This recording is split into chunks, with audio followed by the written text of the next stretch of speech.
Hey, I'm Bernard with OnStage Hair Extensions. We're going to talk about the cut. Listen, you can make a haircut as complicated as you want. You can watch tons of YouTube videos with all these weird cutting techniques. I like to kind of break it down, keep it simple to start with, and then you can advance from there if you like. But I'm just going to be using a pair of scissors and a pair of thinning shears.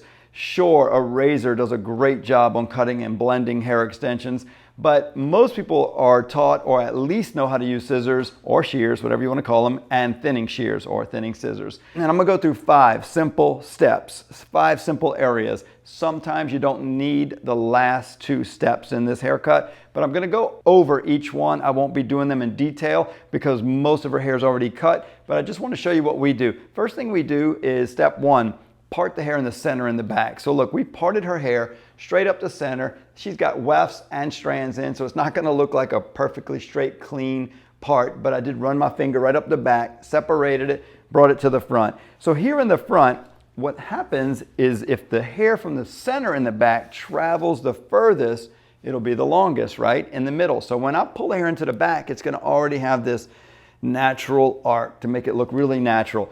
Also, the client is always saying, cut my hair here, and they can't point to the back of their head or the back of their back. So they usually do something in the front up here. So they look here, they look in the mirror, they try to figure it out. And then when you're getting ready to cut it, you just want to make sure their chin is here because they're tempted to look down at it and it changes all of the angle of the hair. And so when I go to cut, I just want to make sure she's straight forward. I get in this area, and right before I go to cut, I block the mirror on accident, and she can't see herself anymore, so she tries to look down. So right before I cut, I check right here to make sure she's here, and then I come in here and I cut this length as straight across as I can with a little bit of a point cut. You can kind of cheat this, pull it all together, and in one section, cut this one length like this. Now, when I say cut one length, I just mean some kind of point cutting, jagged cutting, razor it, thin-end shears. You don't want a real sharp line, but you want a general idea of the length that they pointed out.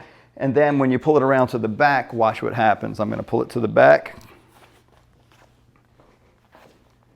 turn her around, and you can kind of see that it's going to be a little bit longer in the center and a little shorter through here because it will naturally give that little natural arc because these pieces traveled a shorter distance in the front, so they get cut just a little bit more. The further distance preserves a little bit of length.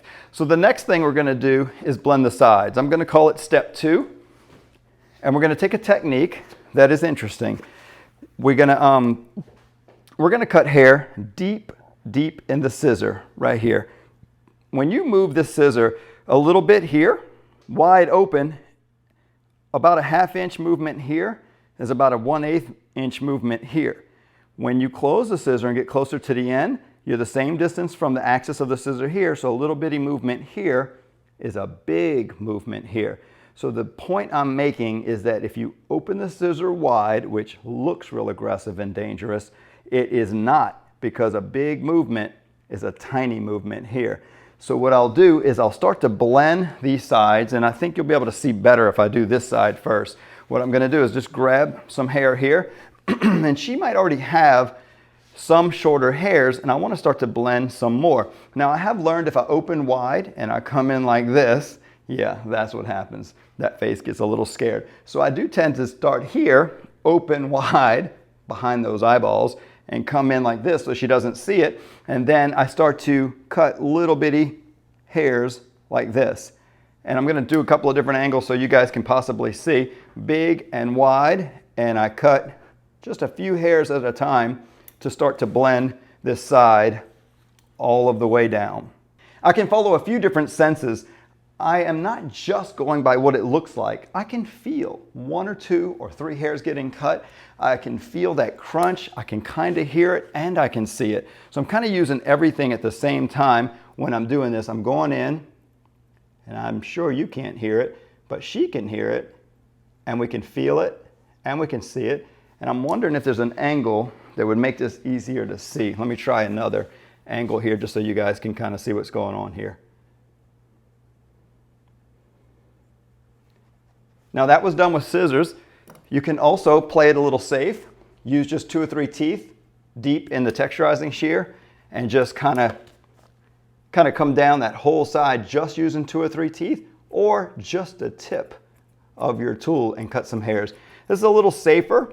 You don't have to be as skilled to do this, or you can do like me and you can do a little bit of both. I'll do a little texturizing on each side as I'm going down here on the sides, just to kind of add to the blending, and that gives me a good blend around the front. So I've got step 1 was the length, step 2 was to blend around there, and then step 3 is the same technique I did around the front, but it's over the top. So now it's going to be over the top of this hair blending. I think it's actually going to be better if I turn it around the other way. So if I go over the top of her hair, and this would be a whole bunch of different sections. Let me switch tools here. I like to start in the center where the hair's the thickest. On the sides, it's going to start to be a little thinner because of the client's ears and less hair. On the back of the head, there's just a lot more hair going on. So let's play it safe and start where the hair's the thickest in the center and the back. And if I stick my fingers in here and grab a section of hair, I can feel on top of her head till I get down to where that top extension is and grab the client's hair, and you can see where it's supposed to blend, and then I can see the extensions have no layers underneath that. So if I start right there, lay the scissors down like this, and that same technique, cutting just a few hairs, I'm just cutting a few over the top like this to give it some layers. Takes out so little hair. And what I'll do is not even need a comb most of the time when I do that. So I'll just move over a little bit and take another section. And I already know the spot that I need to start doing it, but with this good color blend, I almost need to check a few times just to kind of double check I'm in the right place and start to layer over the top like this. Right on down to the end. I'm not going to bore you with doing every single section all the way around. We'll finish her haircut after the shoot, but I'm going to show you the next 2 steps because that was step 2, 1, 2, and 3, and we're going to go into 4 and 5 next. So as I start to blend this top, it starts to really look nice. And the reason for that is, you know how somebody's hair might frizz a little bit with the humidity? Well, if you don't have all those ends kind of at all the different levels, it won't frizz the same. She's always got new hairs growing in, so you've got length ending in all different places. So when her hair frizzes up from any humidity, not that we want frizz, but when it does, we want it to frizz equally down here, or at least blend equally when those little ends pop out. So those were the first 3 steps. Now what we're going to do is move into step 4 and 5. 4, you kind of gave you a little bit of a clue of where it is. I'll give you a little clue. It's where her hair meets the extensions. If I still see a little bit of a line here, I've layered from there down. Maybe it's her hair that is too thick. Now, if you did the step 1 in putting extensions in and you thinned out all her ends, this step is usually not as necessary, but it's a good place to check. What I do is I take, and in just 3 or 4 sections around here, I'll take her hair above the extensions, and you see there's the top of the extensions right there. Her top row of extensions, there's no blend problems now because I took the problem away. The problem is here. That's where that hair falls on top and possibly doesn't blend. So what I do is I pick it up, and the problem is either going to be at one end of the section or the other. Sometimes I'll lay it down and see, is it the top section or is it the bottom? And in this case, it's a little bit more at the bottom.